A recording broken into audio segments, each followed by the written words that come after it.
Ahoj milé dieťa. Práve sa začína krátka meditácia, ktorú venujem len a len tebe. Ale počkať, vieš vôbec, čo je to meditácia? Je to, keď si na chvíľku sadneš, porozmýšľaš, alebo budeš len tak v tichosti počúvať. Ak budeš chcieť, môžeš sa poobzerať okolo seba, alebo zatvor očká, ako keď ideš oddychovať. Strávime spoločne príjemný čas vďaka tomu, že si ty a ja teraz vymyslíme krásny rozprávkový príbeh. Táto rozprávka bude patriť nám dvom, tebe a mne. Nik iný do nej nebude zasahovať, iba my dvaja. To ti sľubujem. A ak sa ti chce a je ti to príjemné, tak zatvor očká. Ak nie, tak ich pokojne nechaj otvorené, len si sadni alebo ľahni a trošku uvoľni svoje ruky, nohy a celé telíčko. Trošku sa spoločne môžeme ponaťahovať. Presne takto, to je ono. Do jednej strany, do druhej. Pohybeme rukami, nožičkami a teraz hlavou. A už len pokojne sedíme alebo ležíme. A teraz si predstav, moje milé dieťa, kedy si šťastné.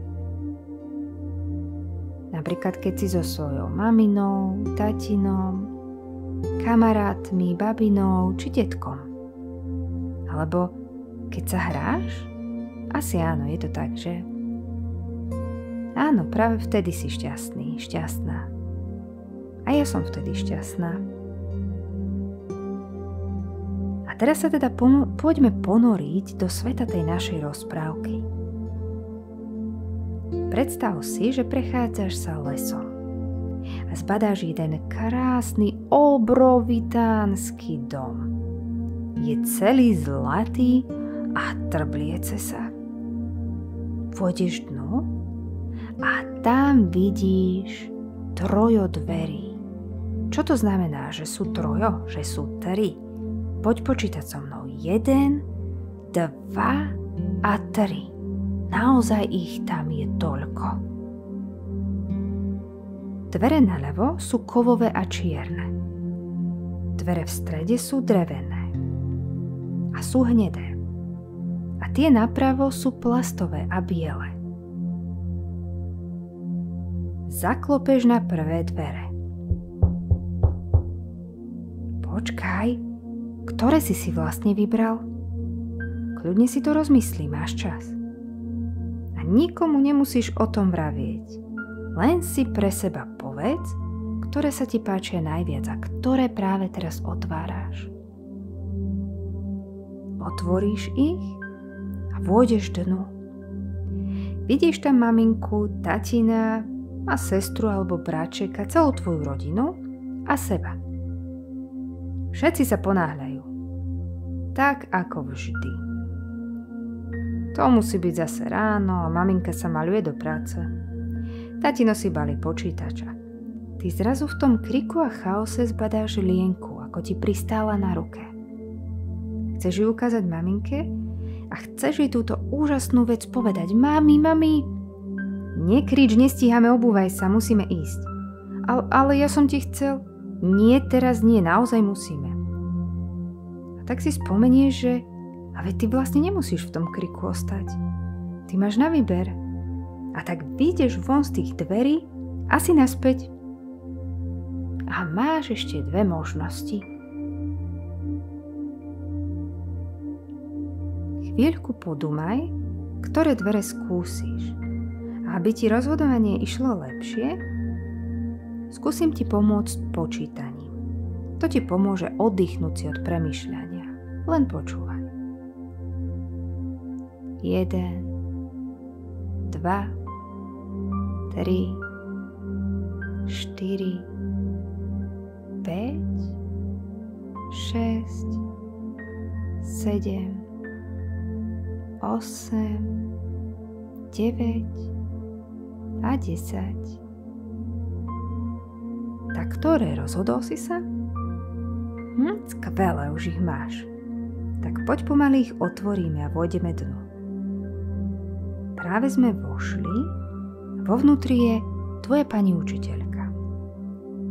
A sú tam spolužiaci a stoja na pódiu a ukazujú na teba, že už je čas ísť na to vystúpenie, ktoré vás čaká. Zrazu ťa maminka chytí za plece a povie ti, že sa nemusíš báť, že dokonale tú básničku ovládaš a zvládneš to tak ako vždy. Ale ty chceš povedať, že tentokrát tam nechceš ísť, lebo to tak necítiš a ty ju nevieš tú básničku a bojíš sa. Nechceš ju sklamať. Ale ona ťa stále len uisťuje, že je to v poriadku a tlačí ťa už pomaly na vystúpenie. A tak si znovu spomenieš, otočíš sa, utekáš, a už si vonku. To bolo ochlp. Že ochlp. Že vraj sa to tak vraví. A čo ti ostalo? Ostali ti posledné dvere. Pozeráš sa na ne a rozmýšľaš, či vstúpiť. Už sa nechceš cítiť nepríjemne. Chceš byť šťastný. Ale tak to skúsiš. Práve sme vošli dnu. A vidíš tam maminku, ako sedí na tvojom obľúbenom mäkkom koberci.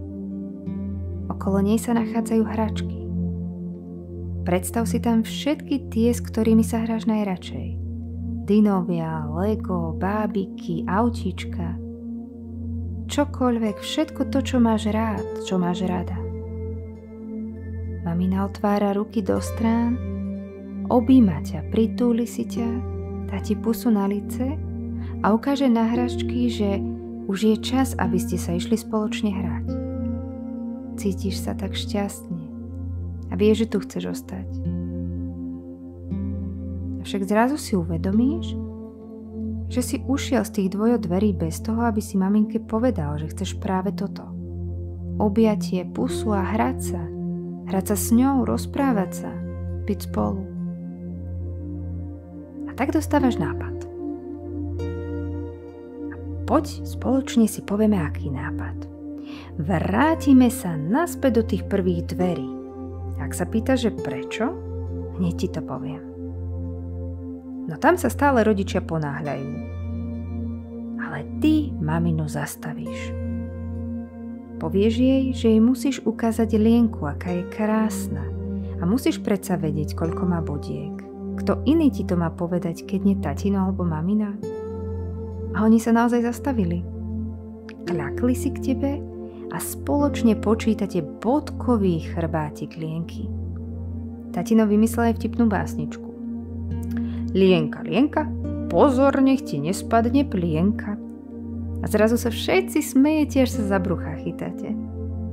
Mamina ti vysvetlí, že už naozaj musíte ísť, pretože musí spracovať, aby obaja zarobili peniažky a mohli ste si kúpiť obľúbenú pizzu, mrzlinu alebo ísť niekam na výlet. Áno, to všetko znie fantasticky a odteraz hurá do škôlky, do školy a do práce a potom môže prísť aj zábava. A čo tie dvere s vystúpením? No tak dobre, poďme sa aj tam pozrieť. Hneď ako vôjdeš, odchytíš si maminu a povieš jej, ako sa cítiš, že máš strach a vieš tú básničku len tak na poli. Neovládaš ju. Nechceš tam ísť, lebo ju nechceš sklamať. A vieš, čo ti mamina na to povie? Je to úplne v poriadku a mrzí ma, že som ťa nepočúvala.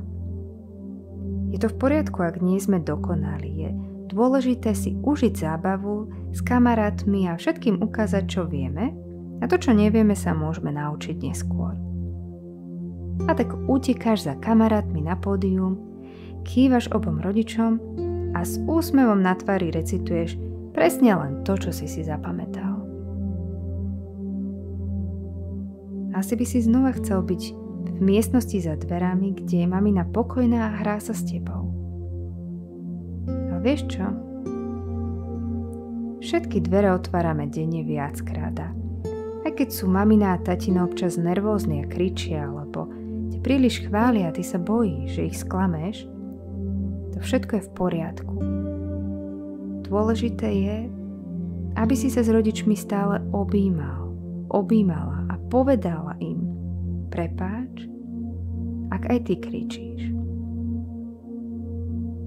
S tatinom sa vždy z chuti zasmeje na vymyslenej básničke, veď na to je on práve expert.